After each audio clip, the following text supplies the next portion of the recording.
بسم اللہ الرحمن الرحیم۔ میں خیریت سے امید کرتا ہوں آپ سب بھی خیریت سے ہوں گے۔ بایو کی دنیا میں خوش آمدید آپ سب کو۔ اگر آپ ہمارے چینل پہ نئے ہیں تو ہمارے چینل کو سبسکرائب کرنا نہ بھولیں اور اس ویڈیو کو لائک کریں، ساتھ میں دیے گئے بیل کے آئیکن کو پریس کرنا نہ بھولیں۔ اور ہم آتے ہیں اپنے ٹاپک کی طرف۔ آج کا ہمارا ٹاپک ہے زندگی کے افعال، جو کہ 10th کلاس کا چیپٹر نمبر 1 ہے۔ اس باب میں ہم گیسوں کے تبادلے کے بارے میں پڑھیں گے اور انسانی آرگنزم، جو مطلب کہ مثال کے طور پر جاندار اپنے گیسوں کا تبادلہ کیسے کرتے ہیں، ان سب چیزوں کے بارے میں پڑھیں گے۔ آج کا ہمارا ٹاپک ہے گیسوں کا تبادلہ۔ ہم 9th کلاس میں پڑھ چکے ہیں کہ جو جاندار ہوتے ہیں وہ کس طرح خوراک کو ATP میں تبدیل کرتے ہیں۔ ATP خوراک کسی جاندار کو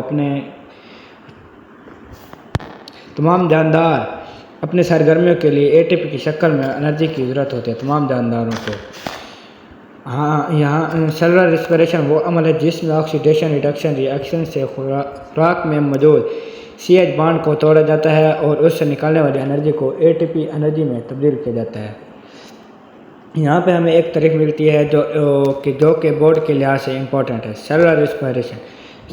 بورڈ میں وہ پوچھ سکتا ہے کہ سیلولر ریسپریشن کیا چیز ہے۔ سیلولر ریسپریشن وہ عمل ہے جس میں آکسیڈیشن ریڈکشن ری ایکشن سے خوراک میں موجود CH بانڈ کو توڑا جاتا ہے اور اس سے نکلنے والی انرجی کو ATP انرجی میں تبدیل کیا جاتا ہے۔ اور ایروبک ریسپریشن میں آکسیجن استعمال ہوتی ہے اور اس دوران خوراک کے مادوں کو مکمل آکسیڈیشن ہوتی ہے۔ اس عمل میں کاربن ڈائی آکسائڈ اور پانی بنتے ہیں جو کہ فوٹوسنتھسس میں استعمال ہوتے ہیں۔ جاندار سیلولر ریسپریشن میں استعمال کے لیے آکسیجن اپنے ماحول سے حاصل کرتے ہیں اور اپنے سیلز کو مہیا کرتے ہیں۔ سیلولر ریسپریشن کے دوران پیدا ہونے والا کاربن ڈائی آکسائڈ سیلز کو آکسائڈ سیلز سے پھر جسم کے ذریعے جسم سے باہر نکال دی جاتی ہے ماحول سے آکسیجن حاصل کرنے کے لیے، اور جسم سے کاربن ڈائی آکسائڈ نکالنے کے عمل کو گیسوں کا تبادلہ کہا جاتا ہے۔ یہاں پہ ہمیں ایک اور ڈیفینیشن ملتی ہے جو بورڈ کے لحاظ سے امپورٹنٹ ہوتی ہے، ماحول سے آکسیجن حاصل کرنے۔ یہ ڈیفینیشن ہوگی گیسوں کا تبادلہ، جسے وہ پوچھ سکتا ہے کہ گیسوں کا تبادلہ کی تعریف کریں یا گیسوں کا تبادلہ کیسے کریں۔ جانداروں ماحول سے آکسیجن حاصل کرنے اور اپنے جسم سے کاربن ڈائی آکسائڈ کو خارج کرنے کے عمل کو گیسوں کا تبادلہ کہتے ہیں، جو کہ یہ تعریف تھی۔ اور اس کے آگے ہم بڑھتے چلیں تو تنفس کے عمل کو ہم یعنی سانس لینے کا عمل ہوتا ہے۔ اس اصطلاح میں ہم سانس لینا کی اصطلاح اس عمل کے لیے استعمال ہوتے ہیں جس میں جاندار ہوا کو اپنے جسم میں لے جاتا ہے تاکہ اس سے آکسیجن حاصل کر سکیں اور پھر جسم سے کاربن ڈائی آکسائڈ کو خارج کرتا ہے تاکہ وہ اپنے جسم سے اندر آکسیجن اپنے اندر جسم کے اندر پھیپھڑوں کو متوازن رکھ سکے۔ اور آگے بڑھتے چلیں تو اور تنفس اور ریسپائریشن مترادف الفاظ نہیں ہیں، یہ ایک دوسرے کے مترادف الفاظ نہیں بلکہ متضاد الفاظ ہوتے ہیں۔ ریسپائریشن میں میکینیکل اور بایو کیمیکل اعمال ہوتے ہیں، جبکہ تنفس میں صرف ایسے میکینیکل یعنی فزیکل اعمال شامل ہیں جن سے گیسوں کا تبادلہ ہوتا ہے۔ اس باب میں ہم پودوں اور انسانوں میں گیسوں کے تبادلے کے درمیان ہونے والے اعمال کا مطالعہ کریں گے اور ان سب کو پڑھیں گے۔ ہمارا سب سے پہلا جو ٹاپک ہے وہ 10.1 پودوں میں گیسوں کا تبادلہ ہے۔ ماحول سے گیسوں کے تبادلے کے لیے پودوں میں مخصوص آرگن یا سسٹم نہیں ہوتے۔ پودے ہمیشہ اپنے سٹومیٹا کے ذریعے ہی آکسیجن کو نکالتے ہیں اور کاربن ڈائی آکسائڈ کو اپنے جسم میں لے جاتے ہیں۔ ان جانداروں کی طرح ان میں کسی بھی طرح کا کوئی آرگن یا آرگن سسٹم نہیں لگے ہوتے ہیں، جس طرح انسانوں میں ناک کا سسٹم ہوتا ہے۔ تمام جانوروں میں ناک کا سسٹم لگا ہوتا ہے، ناک اور منہ کے ذریعے ہم سانس لیتے ہیں۔ اس کے الٹ پودے جو ہیں وہ اپنے سانس جو ہے وہ پتوں کے ذریعے لیتے ہیں۔ پتوں میں سٹومیٹا موجود ہوتے ہیں جس کے ذریعے وہ پودے اپنے خوراک اپنے جسم کے اندر کاربن ڈائی آکسائڈ کو لے جاتے ہیں پتوں اور پودے کا ہر سیل ماحول کا گیسی تبادلہ اپنے طور پر خود کرتا ہے۔ اس کے کہنے کا مطلب ہے کہ جو پودا ہوتا ہے اس کا ہر سیل اپنے اندر کاربن ڈائی آکسائڈ خود اپنے طور پر لے جاتا ہے، اور چھوٹی عمر کے تنوں میں ایپیڈرمس میں موجود اسٹومیٹا موجود ہوتے ہیں، یعنی کہ جو پتے ہوتے ہیں، چھوٹی عمر کے پتے ہوتے ہیں، ان کے تنوں میں ایپیڈرمس موجود ہوتا ہے، اور ایپیڈرمس کی اوپرلی سطح پر اسٹومیٹا موجود ہوتے ہیں، اور ان کے سوراخوں کے ذریعے ان میں چھوٹے چھوٹے سوراخ ہوتے ہیں، یعنی اسٹومیٹا میں چھوٹے چھوٹے سوراخ ہوتے ہیں جن کے ذریعے ماحول سے یہ گیسوں کا تبادلہ کرتے ہیں۔ ماحول سے یہ کاربن ڈائی آکسائڈ لیتے ہیں اور یہ آکسیجن دیتے ہیں۔ پتوں کے اندرونی سیلز میزوفل اور ایرسیپینس ہوتے ہیں۔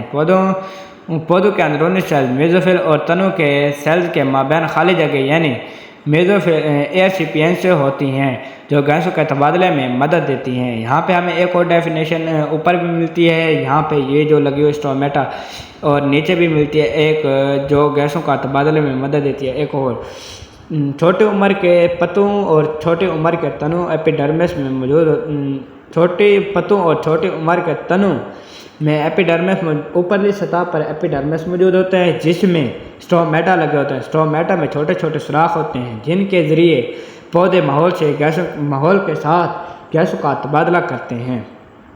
اور آگے ہمیں ایک اور ڈیفینیشن ملتی ہے، پتوں کے اندرونی سیلز یعنی میزوفل اور تنوں کے سیلز کے درمیان خالی جگہ یعنی ایرسیپینس ہوتے ہیں، جو گیسوں کے تبادلے میں اہم کردار ادا کرتی ہیں اور مدد دیتی ہیں۔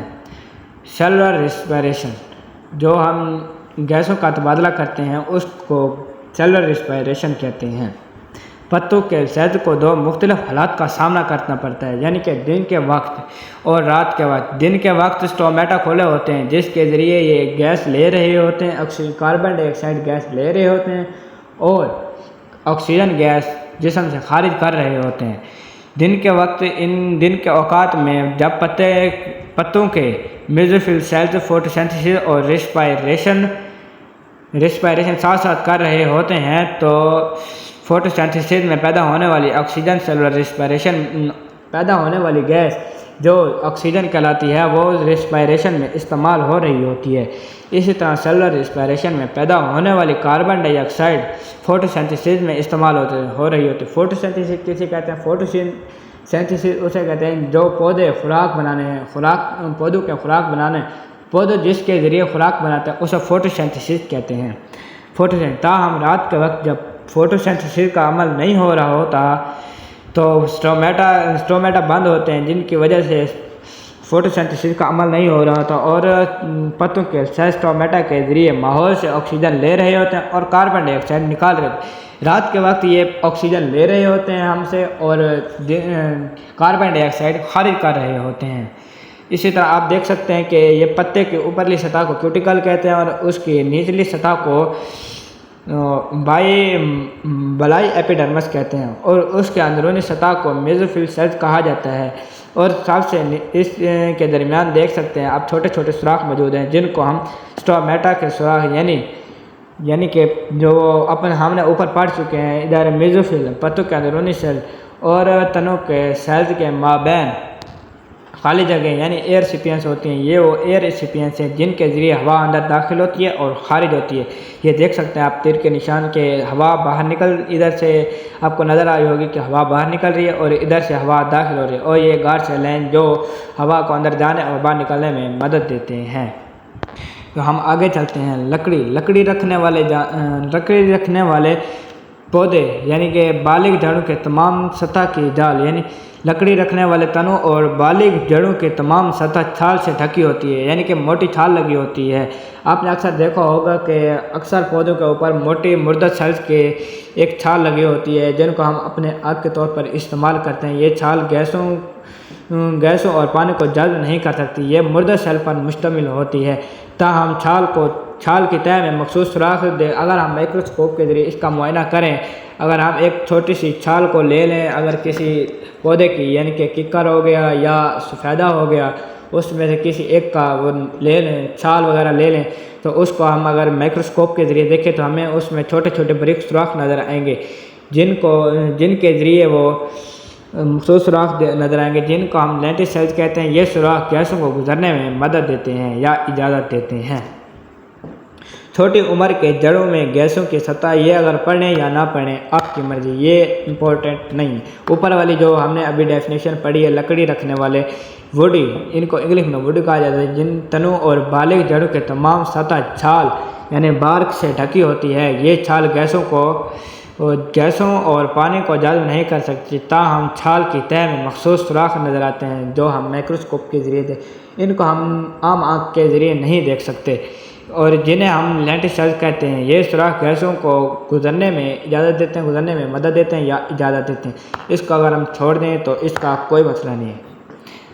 اب تک کے لیے اتنا ہی کافی ہے، اور بقیہ حصہ ہم کل کے لیے پڑھیں گے۔ اتنا آپ اگر یاد کر سکیں تو ٹھیک ہے، اگر آپ آگے پڑھنا چاہیں تو ہماری اگلی ویڈیو کا انتظار کریں، اور ہمارے چینل کو سبسکرائب کرنا نہ بھولیں، اور بیل آئیکن کو پریس کریں، اور ویڈیو کو لائک کریں۔